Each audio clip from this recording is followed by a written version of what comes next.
I want to take you back to the time when the late great Morgan Tsvangirai appointed you. Obviously, he would confide in you and say, Honorable Mudzuri, I'm bringing you in the forefront of running this party as a vice president. What were his reasons to you why he appointed you personally? Honestly, when I was appointed, I at least expected it. Yeah. I didn't go to lobby to be appointed, but I was in the council that asked President Morgan Tsvangirai to appoint someone, because prior to that there was a resolution of Congress. The resolution of Congress was saying somewhere along the way, council will help the president get a second vice president to be in line with the constitution, which means there were supposed to be 2 vice presidents. So the council just had to look at that resolution, which should have gone to the courts to show that yes, the president had been asked by Congress to get a second vice president, but it didn't give 2. But then when it happened that he chose 2, I also asked him to say, why did he have to choose me or 2? Then he said, no, in social democracies, there are normally 3, not 2. Just to make sure that there is no real friction. You need 3 so that there is no friction among the vices fighting each other, which is normal in some of the social democratic parties. And I think in ZCTU, they had 3 vice presidents. Then I also asked him why he asked me to be vice president, because I thought he wanted certain people, but if he had to choose someone, he had to choose somebody whom he thought was going to unite the people. That was before he appointed me. Then he told me that he thought I was the character who could be able to unite and to choose people. And he also told me that he had seen my work throughout. I've never been in between people. I've done my work as mayor. I've done my work as organizing secretary. I've done my work as... I've never fought anyone. Instead, I've been trying to unite. And he has been looking at all those. And also, I'm honest. And he thought I'll be the best person who can be trusted and bring the what I would call the factions within. The factions are known. They were known, especially after the 2014 Congress. They were known in Congress. I mean, I didn't contest. I just said I wouldn't contest. And he said I was not fighting for positions. I was really there to advise him whenever it was necessary. So I agreed. And also, he said, since I organized the 2008 elections and we won, he felt I would play a big part in being vice president in charge of organizing. And he immediately gave me that task of organizing and probably looking at local government, since also I had been a successful mayor. He said he wanted me to work on that compartment and make sure that we get to the next election in a winning mode. And he said it was this last election we were supposed to win it, and we were supposed to win it. He also said he needed Nelson Chamisa as a young person to mobilize the youth, and he appointed him to make sure that he's responsible for mainly the youth side, to make sure the youth are activated to see another youth, and also bring him up into the limelight of politics. He didn't. He said Madame Khupe was a good vice president, but he thought she would take up administration. All his experience with her was that she was more good with administration and other things. That's what he told me. It was up to us to hear. He was not well. And actually, when he was talking about this, he was at his weaker stage. And he said to me, you know, I've come out of this. I'm better. But when it comes back, there's no second chance. I'll be gone.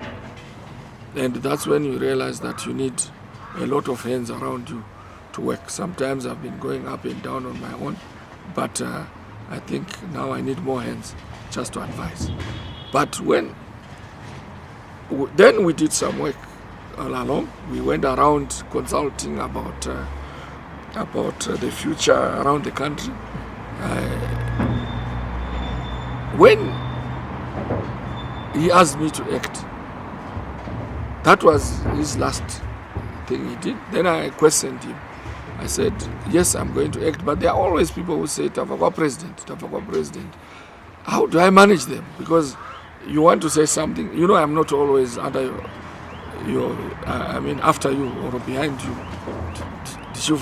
What I have to do. I always come for advice, and from today onwards, there is no one I'm gonna tell anything other than you. I will advise you of anything. If anyone says they've come to me, they will be lying.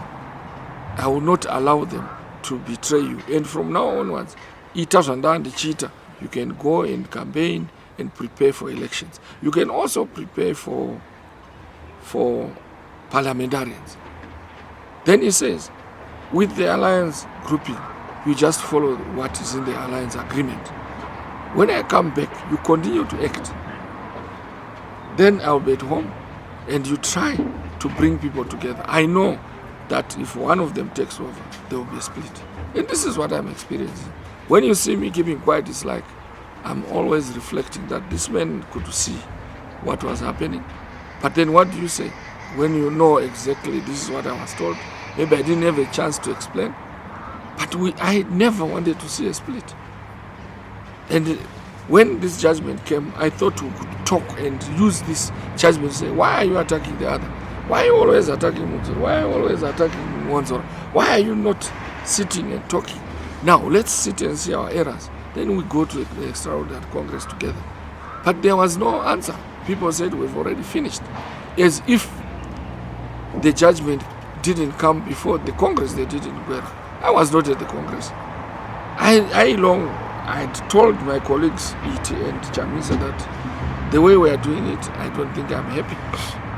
I told them in Guerra, in Bitiska, that I'm not happy, and I don't want power that is taken through wrong means. When people were complaining that lights were being switched off, people were wrongly counted, they would spend the whole night like this. I said, we can't have. It's like a Zimbabwean election. When it takes 2 days, we complain, but we are taking 2 days to do one provincial election for a Congress. So who is worse there? Who is worse if we take a whole night, 2 nights? We have been doing that.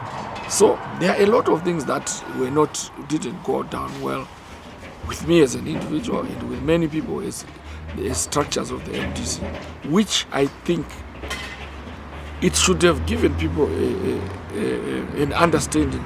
Why is it that Nelson has refused to go to an extraordinary Congress? What is it? Because everyone says it's popular, is what?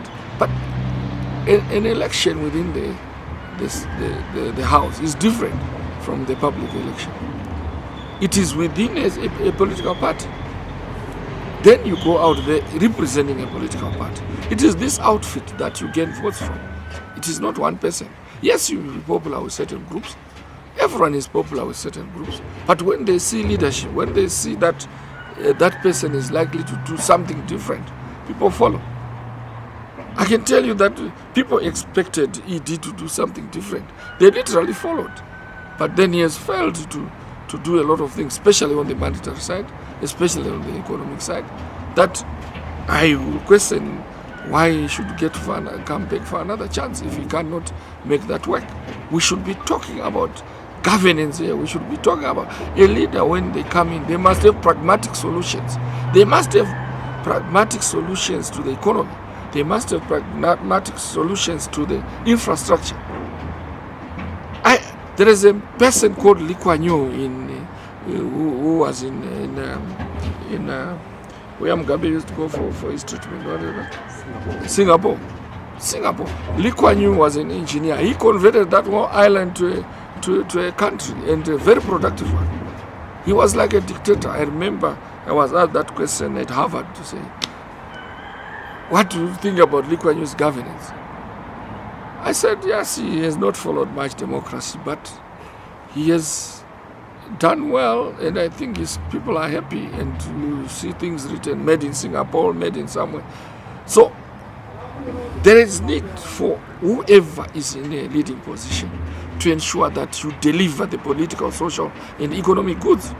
But in this country, it is never delivery of political, social. It's delivery of violence, or delivery of corruption, or delivery of filthy wealth to a few individuals. This is what we should stop.